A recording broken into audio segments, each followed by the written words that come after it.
السلام عليكم ورحمة الله وبركاته. الله أكبر الله أكبر الله أكبر الله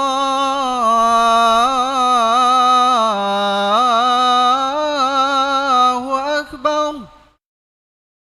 أشهد أن لا إله إلا الله.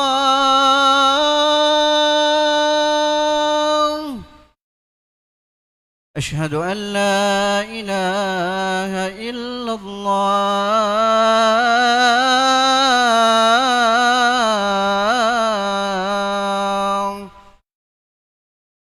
أشهد أن محمدًا رسول الله.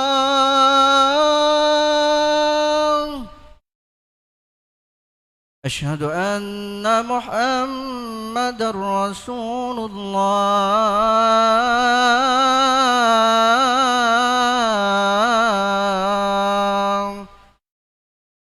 حي على الصلاة.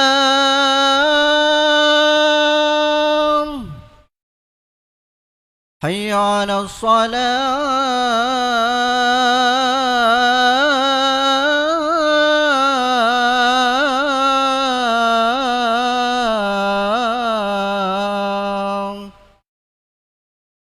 حي على الفلاح.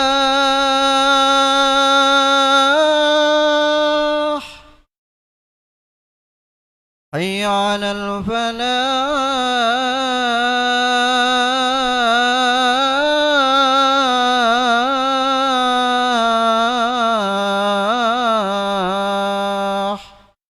الله أكبر الله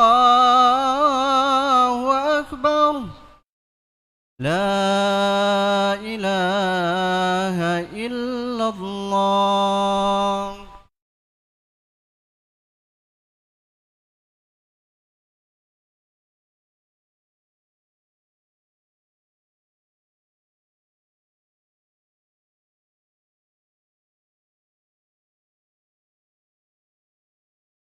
إن الحمد لله نحمده ونستعينه ونستغفره ونعوذ بالله من شرور أنفسنا ومن سيئات أعمالنا. من يهده الله فلا مضل له ومن يضلل فلا هادي له.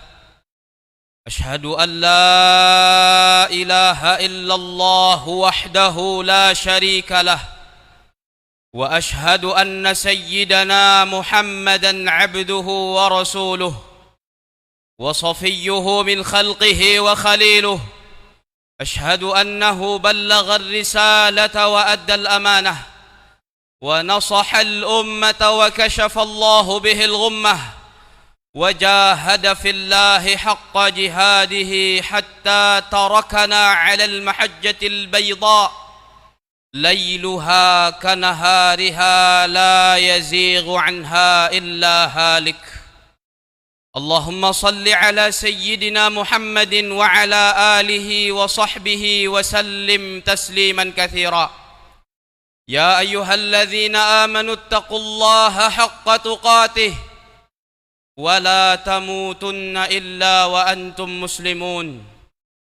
يا أيها الناس اتقوا ربكم الذي خلقكم من نفس واحدة وخلق منها زوجها وبث منهما رجالا كثيرا ونساء، واتقوا الله الذي تساءلون به والأرحام إن الله كان عليكم رقيبا. يا أيها الذين آمنوا اتقوا الله وقولوا قولا سديدا يصلح لكم أعمالكم ويغفر لكم ذنوبكم، ومن يطع الله ورسوله فقد فاز فوزا عظيما.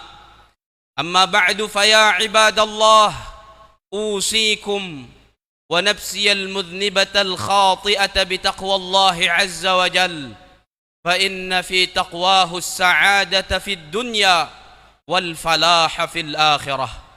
Ma'asyiral muslimin Jemaah salat Jumat yang mudah-mudahan kita semua dirahmati oleh Allah Subhanahu wa taala. Di hari yang agung ini, dari atas mimbar ini saya mengajak kita semua yang hadir di sini untuk senantiasa bertakwa kepada Allah Rabbul Izzati wal Jalalah, dengan menjalankan semua perintah-perintah Allah Subhanahu wa taala dan meninggalkan semua larangan-larangan Allah. Karena sesungguhnya kebahagiaan dalam kehidupan di dunia ini hanya dapat diperoleh dengan bertakwa kepada Allah Subhanahu wa taala, dan keselamatan setiap hamba pada hari kiamat kelak hanya bisa didapatkan dengan bertakwa kepada Allah Rabbul Izzati wal Jalalah. Ma'asyiral muslimin, jemaah salat Jumat yang mudah-mudahan kita semua dirahmati oleh Allah Subhanahu wa taala. Setiap orang dari kita akan melalui sebuah peristiwa, akan melewati sebuah momen di akhir kehidupannya kelak, di penghujung kehidupannya di alam dunia ini. Peristiwa itu yang disebut oleh Nabi sallallahu alaihi wa ala alihi wa sahbihi wasallam dengan sakaratul maut, muqaddimah kematian. Sesuatu yang mendahului kematian setiap orang dari kita. Dan sakaratul maut, sebuah peristiwa, sebuah momen yang setiap orang dari kita akan menghadapinya.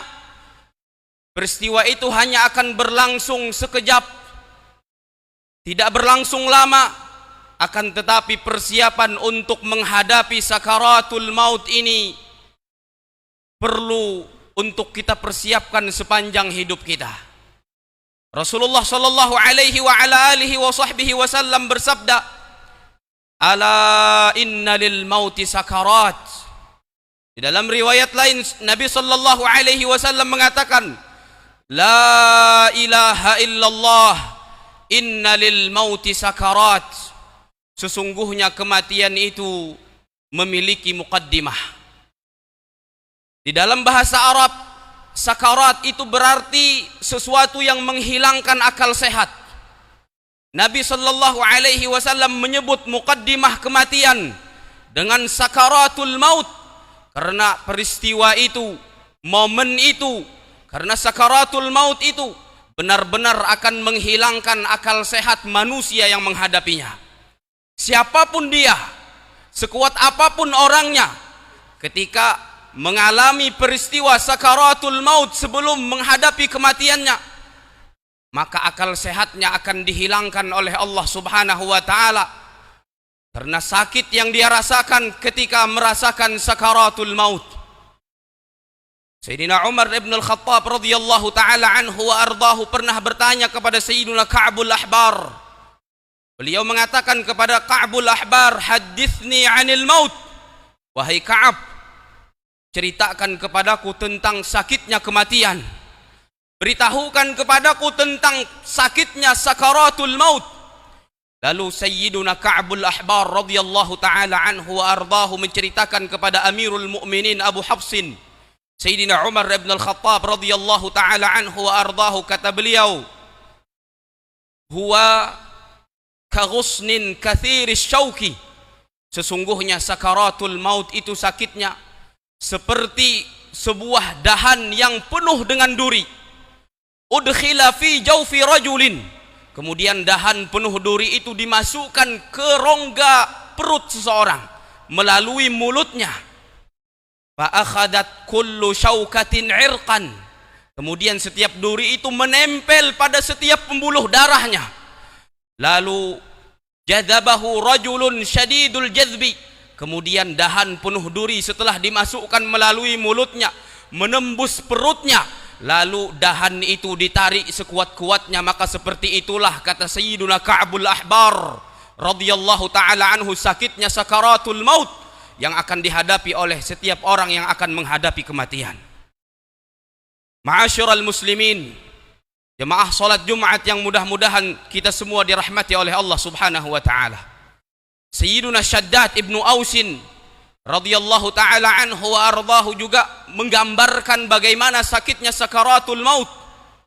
Beliau mengatakan, "Huwa asyaddu," Sesungguhnya sakaratul maut itu lebih sakit min nashrin bil manashir, daripada digergaji dalam keadaan hidup-hidup dengan gergaji. Wa qardin bil maqarid, dan dipotong-potong dalam keadaan hidup dengan gunting. Wa ghalyin fil qudur, sakaratul maut itu lebih sakit dari seseorang yang dilemparkan hidup-hidup ke dalam sebuah kawah yang berisi air mendidih. Lau annal mayyita nusyir, jikalau seandainya orang yang sudah meninggal itu dibangkitkan, dihidupkan oleh Allah Subhanahu wa taala, kata beliau, fa akhbara ahlad dunya bi alamil maut, kemudian dia memberitahukan penduduk dunia tentang sakitnya sakaratul maut, man tafa'u bi'aishin wa la taladzadu binaumin, maka seluruh penduduk dunia itu tidak akan memikirkan bagaimana menikmati kehidupan dunia, dan tidak akan pernah menikmati lagi nikmatnya tidur di dalam dunia. Saking ngerinya sakaratul maut disifatkan oleh Sayyiduna Syaddad ibnu Ausin radhiyallahu ta'ala anhu wa ardah. Sayyidina Amr bin Al-As, ketika beliau sakit, yang disakit itu beliau diwafatkan oleh Allah Subhanahu wa ta'ala. Dalam keadaan sakaratul maut ditanya oleh putra beliau, Sayyidina Abdullah ibnu Amr ibn Al-As radhiyallahu ta'ala anhuma. Kata Sayyidina Abdullah, ya abati, wahai ayahdaku tercinta, beritahukan kepadaku bagaimana sih sakitnya sakaratul maut. Lalu Sayyidina Amr ibn Al-As radhiyallahu ta'ala anhu wa ardahu mengatakan kepada putra beliau Sayyidina Abdullah ibn Amr ibn Al-As radhiyallahu ta'ala anhuma, kata beliau, ka'anna ala unuqi jibalan, seakan-akan di saat sakaratul maut itu, wahai anakku, di leherku ditumpukkan gunung-gunung yang begitu berat. Seakan-akan dahan yang berisi duri, dipenuhi duri, dimasukkan melalui mulutku, kemudian dicabut dengan kasar. Dan seakan-akan aku berupaya untuk keluar dari lubang jarum. Ma'asyiral muslimin, dalam kondisi sakaratul maut semacam ini, dengan sakit yang luar biasa, kita tidak tahu apakah saat itu kita bisa mengucapkan kalimat tauhid la ilaha illallah yang kata Nabi sallallahu alaihi wa ala alihi wa sahbihi wasallam, man kana akhiru kalamihi la ilaha illallah dakhalal jannah, barang siapa yang akhir dari ucapannya adalah la ilaha illallah, maka dia akan masuk ke dalam surganya Allah Subhanahu wa taala. Mungkin hari ini di saat kita mendengarkan hadis Nabi sallallahu alaihi wasallam, kita berencana di saat kita akan menutup kehidupan kita, di saat kita akan diwafatkan oleh Allah, akan mengucapkan la ilaha illallah, tapi sesungguhnya menuturkan la ilaha illallah di saat sakaratul maut tidak semudah kita rencanakan hari ini. Berkaitan dengan sejarah panjang perjalanan hidup kita dalam dunia ini, berkaitan dengan hati kita bersih atau kotor, berkaitan dengan ketaatan kita selama kita menjalani kehidupan di dunia ini, ataukah kita banyak melakukan dosa demi dosa kepada Allah Subhanahu wa ta'ala. Yang menentukan bukan lagi rencana kita hari ini, tapi orang-orang yang dimuliakan oleh Allah Subhanahu wa ta'ala dimudahkan lisannya untuk menuturkan la ilaha illallah. Seorang pedagang yang curang selalu mengurangi timbangan dan takaran. Setiap seorang pembeli datang membeli dagangannya, selalu dicurangi dengan mengurangi timbangan, selalu dicurangi dengan mengurangi takaran. Ketika datang kematiannya, ketika ia dalam keadaan sakaratul maut, keluarganya berkumpul di sisinya untuk mentalqinkan dan menuntunnya mengucapkan la ilaha illallah.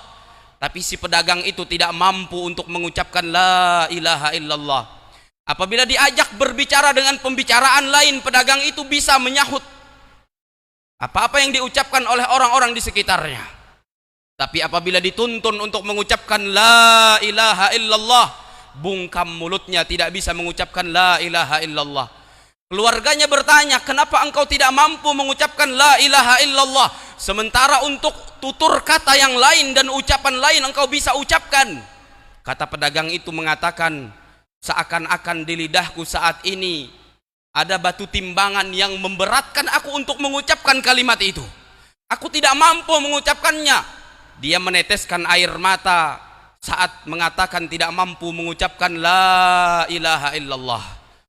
Orang ini tidak mampu mengucapkan la ilaha illallah karena dihalangi oleh dosanya ketika dia masih hidup di dunia ini.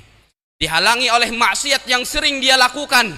Sebaliknya seorang perempuan yang tidak bisa membaca dan tidak bisa menulis, sehari-harinya bertani, bercocok tanam, namun dia selalu menjaga kewajibannya. Dia meninggalkan apa-apa yang dilarang oleh Allah Subhanahu wa taala, tidak pernah menyakiti hati orang lain, tidak pernah membalimi orang lain, tidak memiliki permasalahan dengan orang lain. Dia selalu menjaga kewajibannya dan meninggalkan apa-apa yang dilarang oleh Allah Subhanahu wa taala. Ketika perempuan ini dalam keadaan sakaratul maut, keluarganya kumpul di rumahnya, maka perempuan itu menatap setiap satu orang dari keluarganya. Setiap kali menatap satu keluarganya, dia mengajak untuk mengucapkan la ilaha illallah. Menatap lagi keluarganya yang lain, dia ajak untuk mengucapkan la ilaha illallah.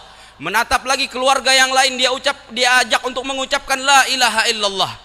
Perempuan ini dalam keadaan sakaratul maut mengajak orang lain untuk mengucapkan la ilaha illallah. Yang biasanya orang sehatlah yang menuntun yang sakit dalam keadaan sakaratul maut untuk mengucapkan la ilaha illallah. Tapi tidak dengan perempuan ini. Dia yang dalam keadaan sakaratul maut mengajak orang-orang yang hadir saat itu untuk mengucapkan la ilaha illallah. Sehingga rumah itu bergemuruh dengan la ilaha illallah. Dan pada akhirnya perempuan itu menghembuskan nafas dengan mengucapkan la ilaha illallah Muhammadur Rasulullah. Jemaah yang dimuliakan Allah, yang menentukan mampu atau tidaknya kita untuk mengucapkan la ilaha illallah di penghujung kehidupan kita adalah perjalanan panjang kehidupan kita di dalam dunia ini. Kita perlu berhati-hati melakukan dosa maksiat kepada Allah. Khawatir kalau dosa yang sering kita lakukan itu yang menghalangi lisan kita, yang memberatkan mulut kita untuk menuturkan la ilaha illallah.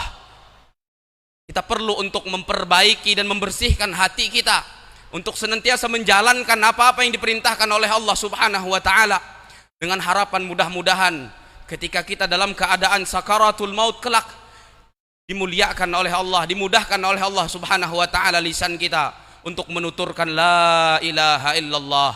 Amin ya rabbal alamin. Wa idza quri'al qur'anu fastami'u lahu wa ansitu la'allakum turhamun. A'udzu billahi minasy syaithanir rajim. Wa ja'at sakratul maut bil haqq dzalika ma kunta minhu tahid. Barakallahu li wa lakum fil qur'ani was sunnah wa nafa'ani wa iyyakum bima fihima minal ayati wadh dhikri wal hikmah. أقول قولي هذا وأستغفر الله العظيم لي ولكم ولسائر المسلمين من كل ذنب وخطيئة فاستغفروه إنه هو الغفور الرحيم. اللهم صل وسلم وزد وأنعم وتفضل وبارك بجلالك وكمالك على أشرف عبادك سيدنا ومولانا محمد وعن كل صحابة رسول الله أجمعين.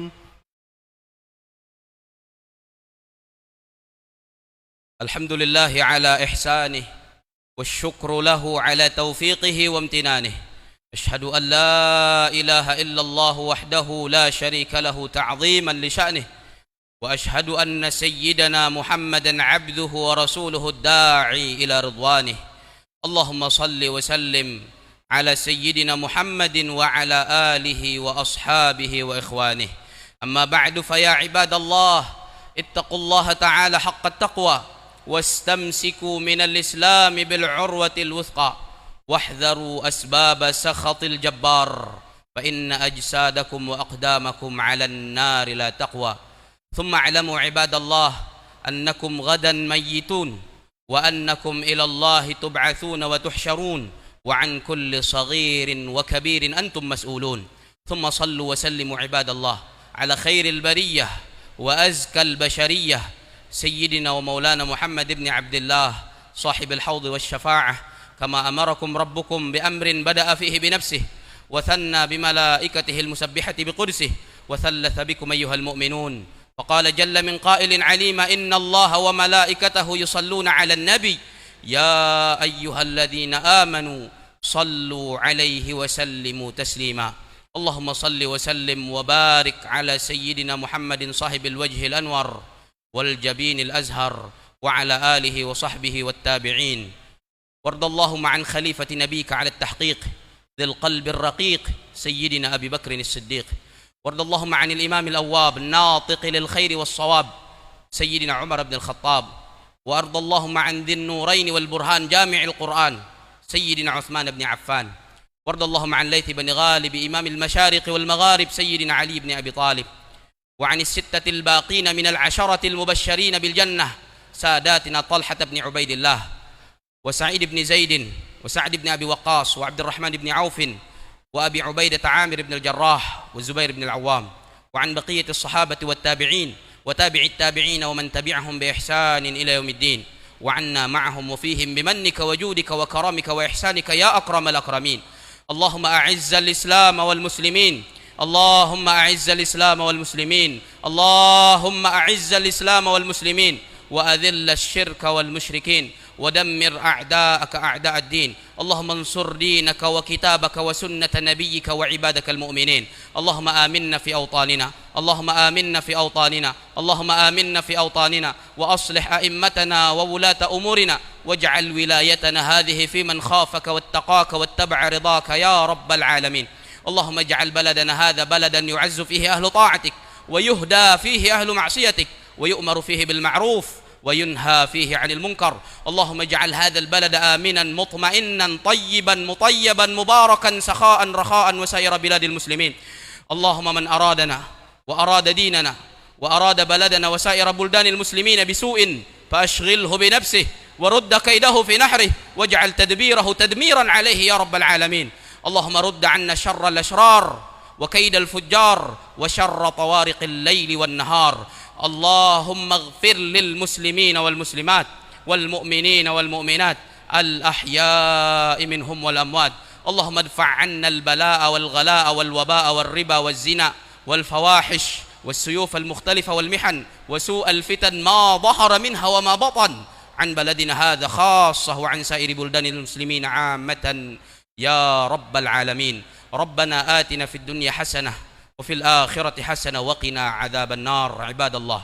إن الله يأمر بالعدل والإحسان وإيتاء ذي القربى وينهى عن الفحشاء والمنكر والبغي يعظكم لعلكم تذكرون فاذكروا الله العظيم يذكركم واشكروه على نعمه يزدكم واسألوه من فضله يعطكم ولذكر الله أكبر والله يعلم ما تصنعون